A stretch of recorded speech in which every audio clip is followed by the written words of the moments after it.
જય શ્રી કૃષ્ણ મિત્ર, સ્વાગત છે તમારું મમ્મીની રસોઈમાં। આજે આપણે ફરાળી ચેલેન્જનો 22મો દિવસ છે, તો ફરાળી બટેટાવડા બનાવશું। ફરાળી બટેટાવડા બનાવવા માટે આ મેં અડધો કિલો જેટલા બટેટા લીધા છે અને 1 કલાક પહેલાં બાફી લેવાના। આ મેં આદુ ખમણીને એક કટકો લીધો છે, આ મરી પાવડર લીધો છે, આ લીંબુનો રસ લીધો છે, આ એક મરચું લીધું છે। તમારે તીખું કરવું હોય તો તમે વધારે નાખી શકો।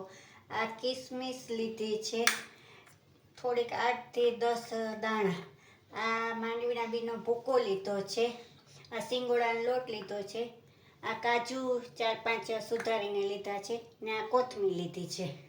હવે આ કડાઈ જેવું લીધું છે, એમાં આપણે બધા બટેટા નાખી દઈશું અને એને હલકે હલકે હાથે બધા ઓલા કરી લેશું।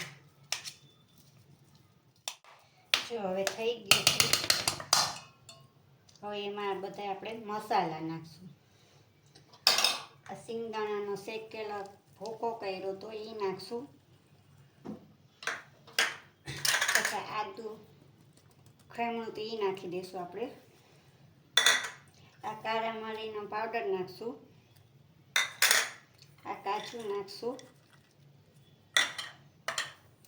એક મરચું સુધાર્યું હતું એ નાખશું। તમારે વધારે તીખાશ કરવી હોય તો તમે 2 મરચાઈ નાખી શકો, મેં 1 સુધાર્યું હતું। આ કિસમિસ નાખશું, આ એક લીંબુનો રસ નાખશું। ખટાશ ને ગળાશ ને તીખાશ ને હોય એટલે બહુ સરસ લાગે છે આ બટેટાવડા। આ એક આપણે ખાંડ નાખશું ચમચી। હવે બધું આપણે હાથેથી મિક્સ કરી લઈશું। આ સ્વાદ અનુસાર આપણે મીઠું નાખશું। હવે બધું મિક્સ કરી લઈશું। હવે આ માવો આપણે થઈ ગયું છે બધું મિક્સ। હવે એના આપણે ગોટી વાળી લઈશું, જેવડી સાઈઝની વાળવી હોય એવડી સાઈઝની।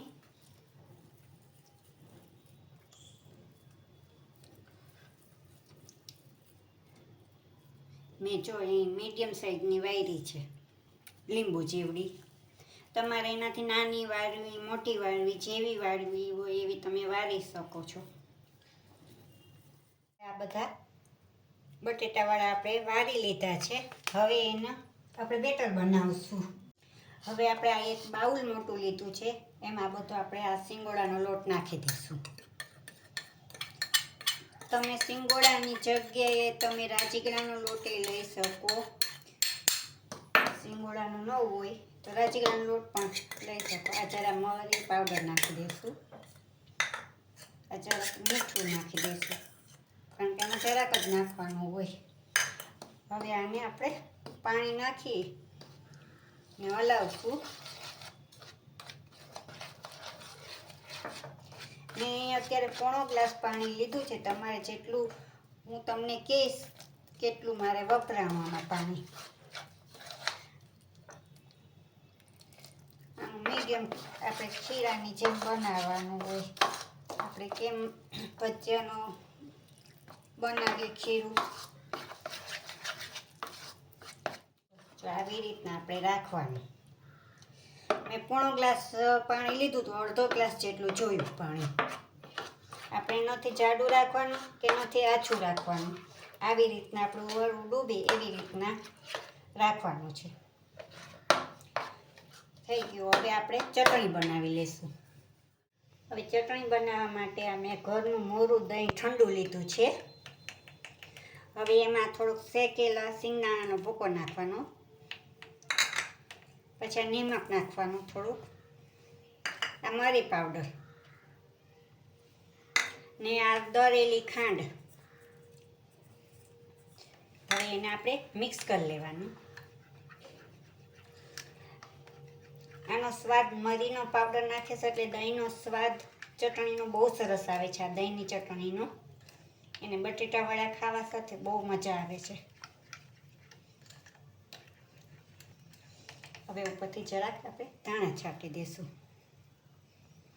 હવે ચટણી થઈ ગઈ છે, હવે આપણે તળી લઈએ વડા। હવે આ કઢાઈ લીધી આપણે, એમાં તેલ નાખ્યું, હવે ગેસ ચાલુ કરીશું। હવે આ તેલને આપણે થાવા દઈશું।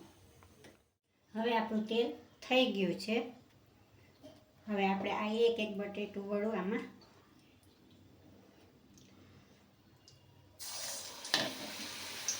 જેટલા સમાય એટલા આપણે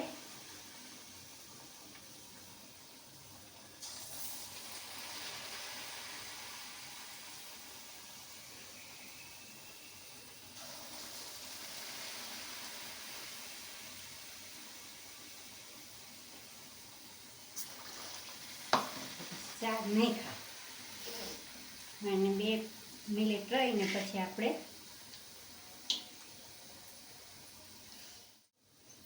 બ્રાઉન બહુ કરવાના નથી જોઉં છું તો હવે આપણે એને પ્લેટમાં કાઢી લઈએ.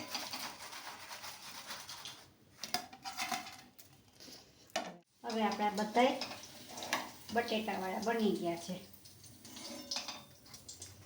પ્લેટમાં આપણે કાઢી લીધા છે. હવે તૈયાર છે આપણા ફરાળી બટેટા વડા.